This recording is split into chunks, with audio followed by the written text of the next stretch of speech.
time now to get some reaction from the boys. Mr. GC, who's in New York City, Mr. New York Rick, featured heavily in the promo. I mean, as far as like the big moments in your career in New York, Rick, where does that one? I mean, you go on this snazzy promo, the guy's driving a Bentley, for goodness sakes, and it's your voice. It's a fantastic clip, too. I mean, it's almost like you curated it for the video, Rick. Go ahead. Go ahead. Listen, I may have put in a good word to get that placement, and they abided. No, it caught me off guard. I'll be honest, hearing my own voice when I clicked that because I didn't expect that. But yeah, cool, very cool. But I mean, more than anything, let's talk Ngannou. Let's talk Mr. Okay, so Francis. Your Ngannou thoughts, himself. Rick? I'll go to you first. We've been talking about this for quite some time. I mean, even dating back to prior to January, this was the story of the year. It's really been. Since he says 3 years, I would say it really started to heat up leading up to the Cyril Gane fight when we knew that he was going to play out the deal, right? And so now here we are with one half of the picture painted, if you will, right? It's the MMA component. Yep. Done. Signed, sealed, and delivered. Your thoughts on the deal, the points of the deal, and what he said in the interview. I mean, there's a lot of different directions here. Go ahead. Yeah, there's a lot of different things to think about. I've always thought, and I've said this on our show, I've always thought that he should have signed the MMA deal first. I know the boxing in terms of the timeline of what he wanted to do and actually enter the ring, the arena to compete in, was boxing first. But I've always thought this boxing foray is going to be a risky proposition, right? It's not his primary sport, as much as he wants to be a boxer and loves boxing. And that's not to say he's not going to have success in that realm, but it's risky, right? MMA is his bread and butter. MMA is where he's made his money to this point. I've always thought he should find the MMA home, solidify that, and then go chase the boxing fight, which is, coincidentally how it ended up. I'm not sure if that's how he intended it to end up. It seems like he's been trying to work on boxing things for a long time. So that might be more a timing thing than an intentional strategy part. But I've always thought that this was the safest route, right? Now he's got his MMA home locked up. There's no more conversation about did he make a mistake leaving UFC? Is he going to find an MMA home? All these people are talking about it. That part's sewn up, and now he can focus solely on, do I take a fight against a lesser opponent? Do I take a fight against a big name boxer like a Tyson Fury or Deontay Wilder? Are they even interested in boxing me? Now he can solely focus on that. As far as the deal itself, I mean, how could this be looked at as anything but a home run? He talked about all the different elements beyond the money that were important to him. He mentioned them in the initial interviews with you, the things that he wanted from UFC and other people who were coming to the table that were negotiating points that he wanted to see from a prospective employer/partner. And PFL seemed to check all of those off. The one that I didn't hear him discuss or see out there yet was in regard to wider kind of healthcare coverage and things like that. That was one of the points he made. But with him having a seat on this executive board and talking about all the things he's planning to do forward and their investment in him, to me, that feels like an opportunity for him to kind of continue to push for those things and have the representation and be the person in the room being a voice for that. So if you're looking at the list of things that he laid out previously, he pretty much got all of them. If you're looking at did he leave for a lucrative offer and be able to say that he can look himself in the mirror and stuck to the morals and the things that he believed he was standing up for at the time, you have to think that that's a success for him as well. And then from the PFL perspective, the debate that I hate about who's the number 2 promotion continues to rage on and rage on and rage on.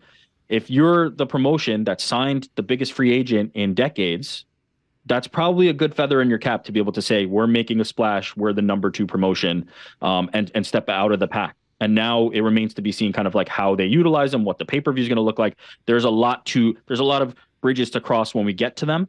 But right now, day one of signing the contract, it feels like a win for Francis. It feels like a win for the PFL. And quite frankly, it feels like a win for MMA free agents moving forward. If you're a big time free agent, if you're a Conor McGregor, if you're a John Jones, if you're an Israel Adesanya or any of these fighters, and you come upon free agency, you've now got an example of what other organizations are willing to offer, what sacrifices, what concessions they're willing to make, and your value instantly goes up. So it's up to the fighters. It's up to the future free agents. It's up for people that are in this negotiating position to leverage that. It's up to them to be able to recognize their value and push for it. But Francis Ngannou laid out a blueprint. If you're somebody out there, you can now look to this and say, look at what he got in addition to the money, the concessions that were made, the things that he was able to negotiate for with his leverage. And I can't see this as anything other than a home run for everybody involved right now, right? There's still a lot to be seen, but right now it feels like a win for all parties. And so again, it's exclusive as far as MMA is concerned. He can do whatever he wants as far as boxing is concerned. And who knows, maybe he does end up linking up with Jake Paul and MVP, but right now he's still a free agent in that world. Seemed like he was 2-3 fights max. He didn't say the exact number. That's interesting. He's going to be fighting on pay-per-view, not on linear television. Chairman of PFL Africa, a seat at the table as far as the fighter advisory board is concerned, and he'll be, as of now, the only active fighter on that board. Minimum of $2 million guarantee, and that's the one that, like, the way that was spun into him being selfish, that he was trying. That the one was the best to me, like that was spun as a bad thing. $2 million for whomever it is that is going to be fighting him is an insane thing. Own sponsors based on what their situation is, but a little bit of freedom there. I mean, again, people could say, oh, equity in the number 2 is like having equity in a AAA. You could spin this whichever way you want, but you go back to the original statements that he made, GC. He said he wanted respect, he wanted freedom, he wanted dignity, he wanted to be a part of something bigger than himself. It feels to me like we're checking off every single box. Now, I can understand Joe Blow sitting at home in Idaho could not give 2 shits about PFL Africa. I understand he doesn't give 2 shits about Fighter Advisory Board. I can understand he doesn't give 2 shits about sponsorship, about minimum pay. He wants to see his cage fighting on Saturday night at Buffalo Wild Wings. That's all he cares about. And in his mind, he is upset that he is not getting John Jones versus Francis Ngannou. I will remind you that of the fights out there for Francis, who's been in the UFC for quite some time, the only mega fight left was John Jones, right? Like, Sergey Pavlovich, as great as he is, isn't a mega fight. Tom Aspinall isn't a mega fight right now. Jelton Almeida isn't a mega fight. These are all fights, and just like with John Jones, there's always going to be fights. This guy obviously wanted something greater. He wanted something bigger. He wanted legacy. He wanted future. He wanted expansion. He wanted the freedom, the dignity, and all that. How you can sit back and say he fumbled, he screwed up, this and that, after hearing all of this is beyond me. Your thoughts on what just transpired, GC? Well, one thing that you said was, how people have been pointing out how he has had such high demands throughout this and he's never going to get it. It appears that he's gotten that with PFL. It feels like every box has been checked and he didn't sell himself short on it. And 2 things that I find so interesting is, one, the PFL Africa thing, and then having a seat on the board. He said that's for life now. He said that's forever. That's potentially setting himself up, not just to get paid now, but also for his post-fight career. He could end up having a career very long-term with PFL if things go very well for him. Another thing, that $2 million for his opponent, I was originally bummed all morning seeing that he wasn't going to fight till 2024. There was no opponent. It kind of felt like it took a little bit of the juice away from him. But now that I think about it more, with this $2 million guaranteed for his opponent, I'm inclined to believe that his opponent isn't in the PFL currently. I think that $2 million is going to be able to lure someone else, a big name and interesting fight, to the PFL. And I mean, I think that's huge. I think those 2 things are my 2 biggest takeaways from the deal. You took the words right out of my mouth the moment he said that. And I was thinking the same. You come out with a splashy thing like it's going to be Francis Ngannou versus so-and-so on this day. People now have something to chew on. And so I felt the same way as you when I saw this all progressing and leading to this announcement today. But then when you hear that and you say, all right, February, because let's be honest, like all the dudes that he mentioned in boxing don't have fights just yet. And who knows how that plays out. And we'll see how it plays out. It might not be the situation that everyone wants from him. But again, I don't know if, like, honestly, I don't think he cares. And what we want may not be what he wants. But the point is, come February, March, we don't know who's going to be available, how many fights people have left, all that. It's all very hush-hush. I mean, even he didn't want to talk about the fights he just signed for goodness sakes. Now, will the UFC, will Bellator, will these companies be, they know what's up. So someone's asking, like, can I get another? Can I get another? They'll understand what's going on, and they don't make it easy to get out of contracts. But when we're assessing the deal now, we have to also take into account, yeah, the dude who he may fight in his debut may not be a free agent right now or a PFL fighter, and that kind of changes a lot. There is a case to be made on the flip side. Hey, go in there, starch some jabroni in PFL. Anyone. Build yourself back up again, get the momentum, knock out 60 seconds, 90 seconds, and then go to boxing, as opposed to doing the tougher thing first and then going to MMA where they're paying you all this money. But he has said this man is, if nothing else, like a man of conviction, and he has set his sights on this path and on this sequence of events. Obviously, he is willing to change course. He wanted the boxing announcement first. It didn't go down that way. He's doing things a little differently now. But this is really interesting. And anytime you can have a deal, like I see MMA Fighting posted something where it's, fighters reacting. I can assure you of this. Every single fighter in the world, regardless of who you fight for right now, you are talking to your manager about this today. You are talking to your teammates at the gym today about this, your coaches, your friends, your family. Can I do something like this? Can I set myself up with this? What do you like? It's rare in MMA when there's a deal that is done that is outside of the UFC and that doesn't involve a mega fight, right? It doesn't involve this person versus that. It's just a personal business deal that he did that has the ripple effect that he just created. It's a huge freaking deal. This is one of the biggest moments in the history of the sport, good or bad. Regardless of if you think it's good or bad, this is one of the biggest deals in the history of the sport, if not the biggest in terms of someone outside of the UFC. Obviously, the UFC does massive deals with Conner, Khabib, etc. outside. And then when you talk about the leverage and the equity and the power that he now possesses within that company, it's a big freaking deal. The one caveat I'll say to that is it has the potential to be, right? If the fighters don't follow Francis's example, if they don't look to this and use this to get that leverage the way you're discussing, then it will go. As an example, right? Conor McGregor, he was able to leverage and force the UFC's hand into letting him box Floyd Mayweather. He was so big, he was able to make this happen. We haven't seen it since, but we've seen the kind of seeds of it, right? Francis wanted to do it. It seemed like maybe there was an opportunity potentially there. You have to be able to act on it. You have to be able to exert that pressure and make that leverage happen. Francis has now created an opportunity for people to take advantage of that. It's going to be up to them to then do it. It's going to be up to them to say, this is what I demand. This is what I want, the same way Francis did. And Francis did it and got what he asked for. He had said many times to you, multiple occasions, to others, it's not about the money. It's about these other things. These are the things that are important to me. These are what I want. PFL proactively brought them to him, it sounds like, based on his account. He didn't even have to ask for many of these things. They were bringing them to him, to the table to court him, clearly wanted him, and was able to get the deal done. So yeah, this could be a massive opportunity for fighters everywhere, as long as they are willing to plant their feet the way Francis Ngannou did and take that stand. Yeah, and this right here, I think today is a win for him, no doubt. It really is curious to see where it goes. He could end up fighting Jorgen De Castro and Mo Green, and who knows what happens from there, and he can never get a boxing deal done. Or he fights Tyson Fury, and he brings like a Tai Tuivasa over to PFL, and PFL Africa is a huge success.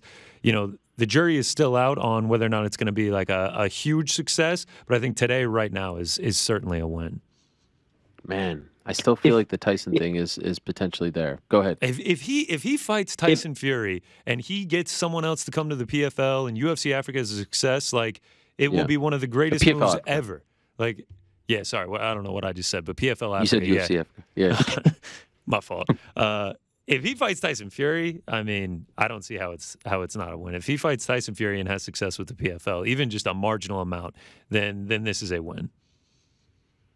If you isolate this just to the MMA portion and anybody still thinks this was a loss, they were going to think this was a loss regardless. Yes, there was 1,000%. No outcome after leaving the UFC that somebody was going to be like, great, he did it. This the ultimate success, the big paydays, what everybody else is kind of viewing as success that might be a little bit different from Francis Ngannou, is that massive boxing payday. That is still an important factor in this, right? Like, he still needs to secure that boxing opponent. He still needs to be able to leverage the momentum that he has right now into that fight. And I think people will grade it more harshly or favorably based on that, right? But this, if anybody thinks that this MMA specific portion is a failure compared to what he had in MMA previously, all they were interested was him re-signing with the UFC so that he could fight John Jones. There wasn't really like an opportunity. That was it. Yeah, it's not like there's a string of fights. If today you're saying, oh, wow, he really left the UFC to go to the PFL, you would have said, oh, wow, he really left the UFC to go to Bellator, to one championship, to bare knuckle, to any of them. Sure. You would be saying that today. I mean, there wasn't going to be some promotion that came out of nowhere that was going to be bigger than the UFC. Like, if you're saying that today, you were going to say that no matter wherever he went. And I hope that if there's any kind of lesson here, and I think there's a few lessons, maybe we chill on, the referendums and the indictments when it's promoters coming out and telling their sides of stories, right? Like everyone was so quick, like listening to him tell the story of the meeting in LA, and like Chatri's great to me. I'm not trying to crap on him, but like hearing that side, hearing the side of the David Feldman story as well. But yet everyone was so quick to put out their little tweets with the X's and like, did he screw up? Did he mess up? There's no one left. And talking about indictments, like the fact that Bellator never even made an offer, and with the stories circulating about their future and their ownership and where they may be headed, that to me is a huge, question mark now as well.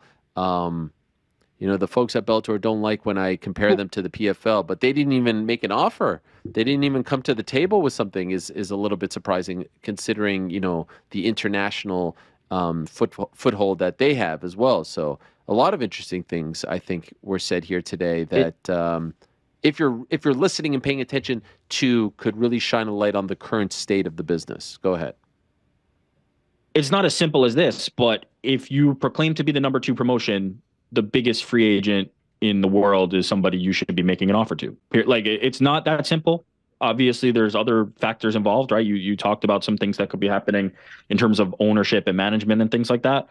But this was a chance to plant a flag, and PFL took it and planted their flag. It's like, really that simple.